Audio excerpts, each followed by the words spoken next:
Google. So இந்த video பார்த்தீங்கன்னா, Google கம்பெனியை வன்மையாக கண்டிக்கிறதுக்காக தான் இந்த வீடியோ வந்து பண்ணுறேன். ஸோ கூகுள் கம்பெனி பார்த்தீங்கன்னா, உமன்ஸ் டே அப்போ, இன்டர்நேஷனல் உமன்ஸ் டே, அதாவது மார்ச் 8 அப்போ பார்த்தீங்கன்னா, அவங்களோட ஹோம் பேஜை வந்து பயங்கரமாக வந்து டெவலப் பண்ணியிருந்தாங்க. அந்த லேடிஸ்லாம் வச்சு பயங்கரமாக ஒரு மோட்டிவேஷனாக வந்து அந்த லேடிஸை இம்ப்ரெஸ் பண்ணுற மாதிரி அந்த ஹோம் பேஜ் வந்து வச்சுருந்தாங்க. ஆனால் அதுவே இன்னைக்கு, அதாவது நவம்பர் 19 பார்த்தீங்கன்னா, இன்டர்நேஷனல் மென்ஸ் டே. இந்த மென்ஸ் டே பார்த்தீங்கன்னா, அவங்க ஹோம் பேஜை எப்பயும் போது ஒரு நார்மலாக வச்சுருக்காங்க. என் பசங்களாம் மனுஷங்க கிடையாதா?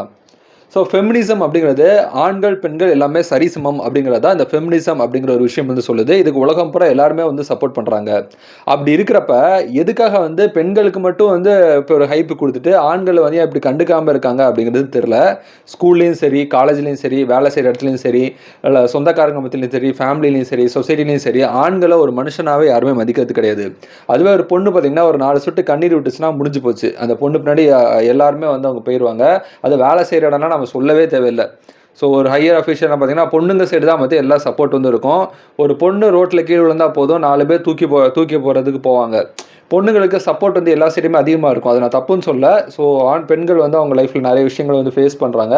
அவங்களுக்கு சப்போர்ட் பண்ணுறது தப்பு நான் சொல்ல வரல. ஆனால் ஆண்களையும் கொஞ்சம் மதிக்கலாமே, கொஞ்சம் சப்போர்ட் பண்ணலாமே. இப்படி கூகுள் கம்பெனியே இவ்வளவு இந்த மாதிரி ஒரு கேவலமாக பண்ணால் என்ன சொல்கிறதுன்னு தெரில. So respect everyone, treat everyone equally, both men and women. Men and women 2 பேருமே ஈக்குவலாக ட்ரீட் பண்ணுவோம். ரெஸ்பெக்ட் 2த்தும் ஈக்குவலாக கிடைக்கிறதுக்கு பேர் தான் ஃபெமினிசம். தேங்க்யூ.